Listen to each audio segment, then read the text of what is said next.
Estão metendo a mão no bolso dos torcedores do Flamengo. Tite recebe dica de ouro para jogar contra o Bolívar. Gabigol teve xingamentos e contradições em depoimentos do atacante. Que história é essa, PQD? Vem comigo que no caminho eu explico. Saudação rubro-negra para a maior e melhor torcida do mundo, a torcida do Mengão. Vem chegando nessa manhã de quarta-feira, como sempre, recheado de informações.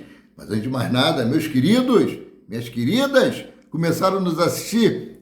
Já deixa o like, não é inscrito? Se inscreva, não nos seguem? Passe a nos seguir. Acione o sino para todos os vídeos e compartilhe os nossos conteúdos. Vocês ajudam no nosso crescimento e a gente assim continua mantendo vocês informados sobre tudo o que acontece nos bastidores do mais querido. Mengão joga hoje às 21h30 lá em La Paz. A delegação chegou ontem lá, foi recepcionada por torcedores, rapaz, na Bolívia. Que maravilha! Que maravilha! Chegaram lá em Santa Cruz de la Sierra e foram recepcionados por um grupo de torcedores. Mais uma vez, parabéns aí a Davi Luiz, que foi lá, tirou fotos, deu autógrafos. Gerson também fez a mesma coisa. Infelizmente, os outros jogadores passaram batido. Ah, mas PQD, estão concentrados, cara. Tirar um minutinho ali para poder atender os torcedores, tirar foto, autografar. Pô, tá de brincadeira. Aí você vê a diferença, né? Davi Luiz, um jogador já estabelecido no mundo do futebol, já conquistou tudo que tinha para conquistar, mas continua tratando os torcedores com o maior carinho do mundo. Davi Luiz, que deve ser titular no jogo de hoje, né? Daqui a pouco eu falo aí mais sobre Flamengo, né? Vou trazer aqui a terceira rodada da Libertadores da América, que teve início ontem. Nos confrontos da noite, Grêmio e Atlético Mineiro venceram os seus respectivos confrontos. Além dos times brasileiros, outras equipes se enfrentaram pela competição. Aqui, ó, Colo-Colo do Chile e o Aliança Lima do Peru empataram em 0-0 pelo Grupo A, lá em Monumental de Santiago. Os Estudiantes da Argentina e o Grêmio venceu de 1-0 pelo Grupo C no estádio Jorge Luiz Este. O Liverpool do Uruguai venceu por 1-0 o San Lorenzo da Argentina do Grupo F, lá no estádio Centenário. O Caracas da Venezuela empatou com o Rosário Central em 1-1. Rosário Central da Argentina pelo Grupo G, lá no Olímpico de la UCV. Rapaz, o Atlético Mineiro venceu o Peñarol do Uruguai por 3-2 pelo Grupo G, na Arena MRV. O Júnior Barranquilla da Colômbia e LDU do Equador, no Grupo D, empataram em 1-1. O jogo foi às 23 horas, horário de Brasília, rapaz. Agora vamos voltar aqui, falar para o Flamengo. Flamengo que viajou aí com alguns desfalques, né? Já trouxe para vocês ontem. E eu vou relembrar aqui, ó. Varela, Ayrton Lucas, Eric Pulgar, Arrascaeta e Pedro não foram relacionados de acordo com o planejamento da comissão técnica. Ou seja, foram poupados. Além disso, Alan, que apresentou traços de falcêmicos, condição que prejudica a alta performance na altitude, e Everton Cebolinha, que sofreu lesão na panturrilha direita e vai ficar cerca de uma semana fora de campo. Léo Pereira, por outro lado, apresentou um quadro viral. E, por fim, Gabigol, aí que está suspenso. Daqui a pouco eu trago informações sobre Gabigol, né? A provável escalação do Flamengo é a seguinte: Rossi, Wesley, Léo Ortiz, Davi Luiz e Matias Vinha. Igor Jesus, Gerson, De La Cruz, né? Os atacantes, Vitor Hugo e Bruno Henrique e Lohan. Rapaz, o pessoal tá falando, pô, mas esse time Flamengo não vai ganhar. Ah, esse time a gente vai ter que rezar muito. Esse time, presta atenção, tem pelo menos aqui uns 7 jogadores de seleção, né? Então, assim, a galera eu acho que está um tanto quanto viajando. Jogar na altitude de 4.000 metros, né, é muito desgastante, é coisa de louco mesmo, né? E domingo tem o Botafogo, né? A galera aí quer que em todos os jogos, todas as 3 competições, coloque o time titular. Praticamente impossível. Domingo, né? nós não tivemos o Everton Cebolinha, por causa de uma lesão que ele teve no outro jogo, né? A única coisa que eu achei errado, já que não era para colocar o Pedro, já que não era para levar o Pedro para jogar contra o Bolívar, já que ia poupar ele, porque ele não entrou jogando contra o Palmeiras. Entrava no primeiro tempo, Carlinhos entrava no segundo tempo. Não entendi. Se poupou o jogador que não entrou em campo, não entrou contra o Palmeiras, né? Então por que não colocou ele? Cara, algumas coisas que o Tite faz aí que eu não consigo entender e nem quero entender para eu não ficar maluco, né? Bom, o Flamengo vai jogar aí contra o Amazônia, na Amazonas, e a venda de ingressos começaram ontem, né? Por que eu estou trazendo isso aqui? Cara, os ingressos estão a 300 pau, a inteira, 150 a meia, a R$1.500. Estão metendo a mão no bolso dos torcedores do Flamengo. É um absurdo isso que estão fazendo. Tem que ir no Procon ver isso. Olha só, o Flamengo irá começar o duelo jogando como mando de campo no dia 1º de maio. Já o segundo confronto entre as equipes acontece no dia 22 de maio. Visando esta partida, o clube da Amazonense abriu a venda de ingressos com valores chegando a R$1.500. É uma falta de respeito muito grande com o torcedor.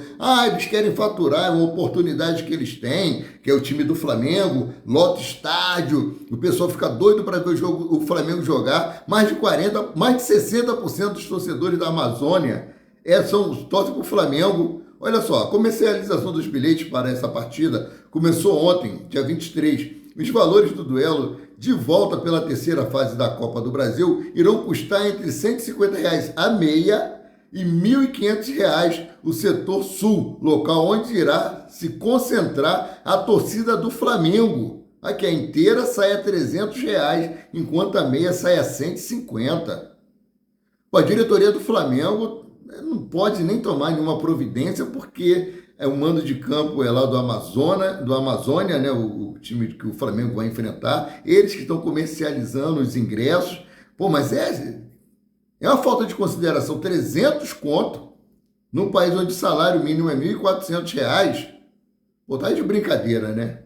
Tá de brincadeira. Então, mudando aqui de assunto, vamos falar sobre a bomba nos bastidores do Campeonato Brasileiro, que se trata dessa CPI, que estão pedindo a paralisação dos jogos. Eu já vou dar minha opinião antes de trazer a matéria.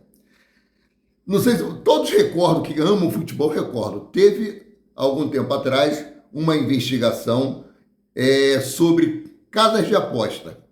Alguém ligava para o jogador, oferecia um dinheiro, o jogador cometia uma falta para poder receber cartão amarelo, cometia uma falta para ser expulso, fazia um pênalti, que tudo isso entrava na estatística e dava dinheiro. Foi feita essa investigação e foi comprovada a participação de jogadores nessas falcatruas. Esses jogadores foram punidos e foram afastados. Beleza? Então, assim, não pode ser nenhuma viagem de John Textor isso que ele está trazendo à tona. Não estou falando que é verdade ou que é mentira. Eu estou apenas dizendo que se ele está trazendo essa documentação, levou essa documentação para a CPI, tem que ser feito o levantamento, tem que ser sim investigado, e se realmente houver algum culpado, os envolvidos devem ser punidos, caso haja alguma veracidade nas provas que ele supostamente entregou, inclusive áudios vazados. Agora, paralisar o Campeonato Brasileiro é algo temerário. Eu vou trazer aqui exemplo de 4 times: Flamengo, Palmeiras, Atlético Mineiro e o Bahia, que fizeram grandes investimentos. Só pontuar esses 4, né? Não é discriminação a nenhum outro time, não. Fizeram grandes investimentos. Aí paralisa o Campeonato Brasileiro. Todo esse investimento vai por água abaixo. Aí tem os patrocinadores. Os clubes vão perder, os patrocinadores também. As empresas que fabricam materiais esportivos, chuteira, uniforme de clubes, vão ter prejuízo. Para que eu, né?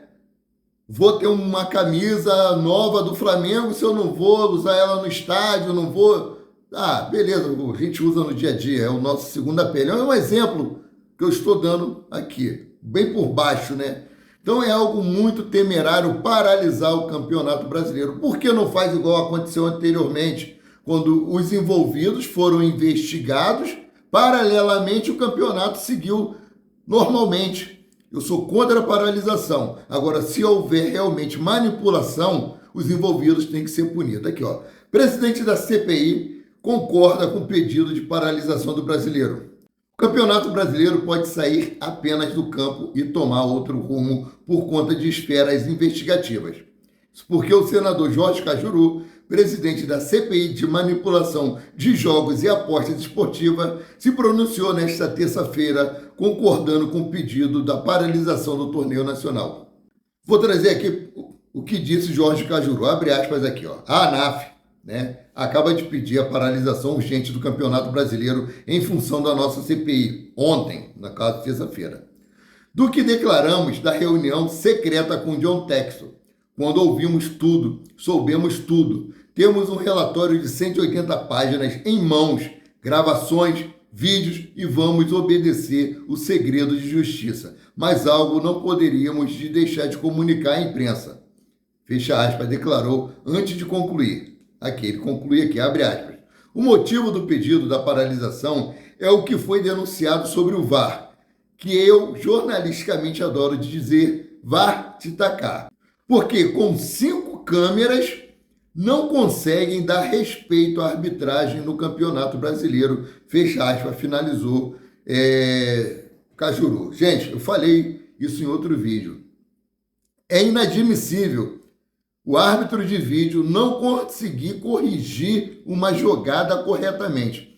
2 exemplos. O Vasco da Gama, o jogador do Vasco da Gama, que prendeu a bola debaixo do braço. Ah, foi involuntário. Ele estava tentando tirar o braço. Pô, calma aí. Ele prendeu a bola dentro debaixo do braço e não foi dado o penal. Aí depois teve um outro lance contra o mesmo Vasco da Gama, que a bola bateu no braço do defensor do Vasco, do Fluminense, se eu não me engano. Né? Foi Vasco e Fluminense que o Vasco perdeu. Rapaz, eles reclamaram pra caramba. E o árbitro de vídeo deu a mesma coisa, foi involuntário. São os critérios que são usados assim pelo VAR, cara, que é inadmissível. Né? Seguindo aqui, ó, a ANAF, a Associação Nacional de Árbitros, também é a favor da paralisação do Campeonato Brasileiro em meio às investigações. Desse modo, em busca de mais provas, a CPI retorna nessa quarta-feira hoje para coletar mais depoimentos. Dentre eles, os nomes que aparecem é o dos árbitros Rafael Claus e Daiane Muniz, além do chefe da arbitragem da CBF, Wilson Semene. Inclusive, o Botafogo enviou um ofício pedindo a retirada de Rafael Claus do jogo entre Flamengo e Botafogo, que será realizado no domingo, né? Eu vou trazer mais sobre isso aqui, ó. A CPI de manipulação convoca Glauber do Amaral Cunha, ex-árbitro, do áudio sobre a suposta propina citada por John Textor. Né? O conteúdo do áudio diz o seguinte, abre aspas. Eu apitei, entendeu? Deixei de ganhar muito dinheiro também. Mas o que eu podia fazer, eu fiz. Não é fazer loucura, igual não fiz. O cavalo passou selado e eu montei nele. Aos 16 minutos eu dei um pênalti para os caras, entendeu? Aquele pênalti, 50%, eu dei. Os caras, bateram o pênalti na trave. E depois eu fiquei dando tudo para os caras. O pênalti, eu dei e foi de agarrar dentro da área. Depois ninguém se agarrou mais, não teve mais como. E a bola não quis entrar. Dei 8 minutos de acréscimo no segundo tempo. Rapaz, fecha aspas, é o que disse aqui, é o que está constando no áudio do ex-árbitro Glauber do Amaral Cunha. Supostamente existe esse áudio. Eu não vou dizer existe ou não existe, é verdade ou não é verdade, mas, pelo que disse aí Cajuru, esse áudio foi entregue. Né? Então, Textor afirmou que recebeu o áudio de um membro da CBF, Ainda não se sabe de qual ano seria o campeonato e qual era a partida. O que se sabe é que o jogo era da Série C do Campeonato Brasileiro. Ah, mas PQD é Campeonato Brasileiro. Se há falcatrua na Série C, existe na Série B, existe na Série A. Então tem que ser investigado. Agora, a paralisação do campeonato, eu não sou a favor, né? Então agora eu vou falar aqui um pouquinho sobre o julgamento de Gabigol, né? Já foi escolhido aí quem vai fazer o julgamento. Em breve devemos ter alguma posição, mas tem algo pesando aqui contra o Gabigol. Tem algo a favor, que é a contradição dos auditores, que Gabigol chegou cedo no CT do Urubu para treinar na academia. Eles chegaram lá às 9 horas da manhã, disseram que Gabigol havia chegado com o grupo 9 horas, e as imagens mostram negativamente que não, né? Então tem essa contradição aí. E outra coisa que o auditor do julgamento de Gabigol afirma que o atacante se irritou durante a coleta e disse para o oficial o seguinte: Porra, né? P-O-R-R-A. Você quer ver o meu P-A-U? Né? E perguntou para o auditor. Em seguida, o atacante do Flamengo teria mandado todos se federem, né? Não é isso, vocês sabem muito bem o que eu estou falando, eu não vou xingar aqui que é desnecessário, né? Então, rapaz, o negócio está aí contrabalanceando. A votação de 5 para a punição e 4 para a absolvição está pesando muito. Né? Vamos aguardar, vamos ver o que vai acontecer. Como eu falo sempre, foi por ato de indisciplina, por ter tratado mal os auditores que foram lá fazer a coleta. Né? Então, seguindo aqui, Davi Luiz, um dos possíveis titulares da equipe, assegurou à torcida que o time está determinado a lutar no confronto. Confronto de hoje contra o Bolívar. Né? Em entrevista à Flá TV, Davi Luiz declarou, né, esse é um dos nossos objetivos. Nunca nos contentaremos com o que temos feito até agora. Sempre buscando aprimorar, crescer. Sabemos que será um desafio árduo com a altitude e todas as adversidades, mas iremos em busca da vitória, seguindo o nosso plano de jogo e estratégia da melhor maneira possível, pois este é o nosso propósito. A torcida pode esperar um time comprometido, que lutará a todo momento pela vitória. Este é o nosso principal objetivo, disse aí Davi Luiz em entrevista à Flá TV, né? E Tite aí ganhou uma dica de ouro para tentar vencer aí o Bolívar hoje à noite, né? Dica do Carrasco, do Bolívar, para Tite e pontos fracos do adversário do Flamengo na Libertadores. Se liga só. Atuando em seu próprio campo, o Bulo saiu vitorioso por 1-0 no dia 14 de abril. Já na última quinta-feira, dia 18, a equipe do técnico brasileiro Thiago Leitão empatou em 1-1 no estádio Hernandes Siles, onde o Flamengo irá jogar hoje. Local onde o Flamengo jogará, situado na altitude de 3.640 metros acima do nível do mar. O treinador aí compartilhou a estratégia adotada para conter o Bolívar, um dos clubes mais renomados da Bolívia. Olha só o que diz aqui, ó. O Bolívar possui jogadores extremamente habilidosos, especialmente do meio de campo para frente. Destaca o volante de contenção, Justiniano, que é o responsável por iniciar todas as jogadas ofensivas. A bola sempre passa por ele, então é um jogador que tem que botar uma marcação individual.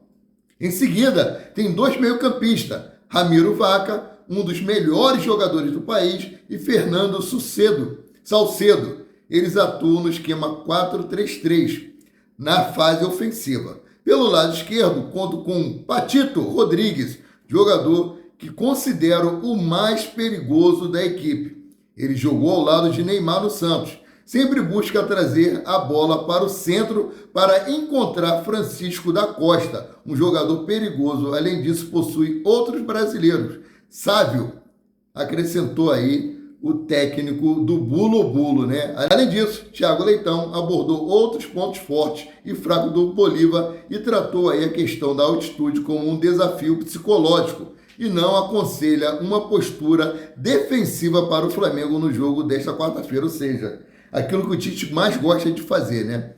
Manter o time ali na contenção. Então já recebeu a dica aqui. O Thiago Leitão falou que defensivamente O Bolívar não é tão bom, porém o meio de campo e o ataque deles são muito perigosos, né?